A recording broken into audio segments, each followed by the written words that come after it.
അമേരിക്കയും ഇസ്രയേലുമായി യുദ്ധം തുടരുന്നതിനിടെ ഇറാനിൽ ഭരണമാറ്റം സംഭവിക്കുന്നതായി റിപ്പോർട്ട് ചെയ്യപ്പെടുന്നു. പരമോന്നത നേതാവിന്റെ അധികാരം കുറയുകയും സൈനിക വിഭാഗമായ ഇസ്ലാമിക് റവല്യൂഷണറി ഗാർഡ് കോർപ്സ് ഭരണത്തിൽ പൂർണ്ണ നിയന്ത്രണം ഏറ്റെടുക്കുകയും ചെയ്യുന്നതായാണ് സൂചന.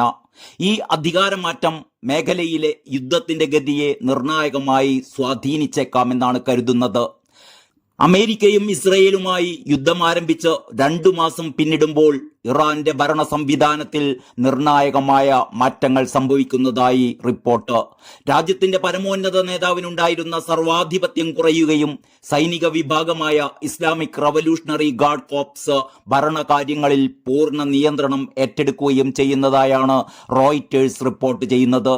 1979 ഇസ്ലാമിക വിപ്ലവത്തിന് ശേഷം ഇറാന്റെ എല്ലാ സുപ്രധാന തീരുമാനങ്ങളും എടുത്തിരുന്നത് പരമോന്നത നേതാവായിരുന്നു. എന്നാൽ ഇപ്പോൾ സൈനിക കമാൻഡർമാരുടെ പക്കലേക്ക് അധികാരം കേന്ദ്രീകരിക്കപ്പെട്ടതായാണ് റിപ്പോർട്ടിൽ പറയുന്നത്. മുൻ പരമോന്നത നേതാവ് ആയത്തുള്ള അലി ഖമേനി കൊല്ലപ്പെട്ട ശേഷം അധികാരമേറ്റ മകൻ മുജ്തബ ഖമേനിക്ക് പിതാവിനെ പോലെ ഒറ്റയ്ക്ക് തീരുമാനങ്ങൾ എടുക്കാൻ സാധിക്കുന്നില്ല എന്ന് റിപ്പോർട്ട് പറയുന്നു.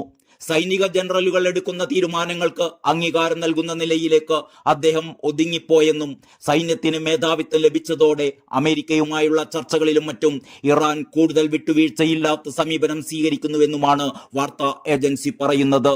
ഇതാണ് സമാധാന ചർച്ചകളെ മന്ദഗതിയിലാക്കിയതെന്നും ചൂണ്ടിക്കാണിക്കപ്പെടുന്നു. നയതന്ത്രപരമായ മറുപടികൾ നൽകുന്നതിൽ ഇറാന്റെ ഭാഗത്തുണ്ടാകുന്ന കാലതാമസത്തിന് കാരണവും ഏകീകൃത നേതൃത്വത്തിന്റെ അഭാവമാണെന്നാണ് റിപ്പോർട്ട്.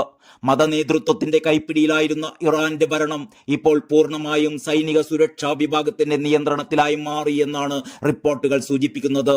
ഇത് മേഖലയിലെ യുദ്ധത്തിന്റെ ഭാവി നിർണയിക്കുന്നതിൽ നിർണായകമാകുമെന്നും കരുതുന്നു. International desk, truth live.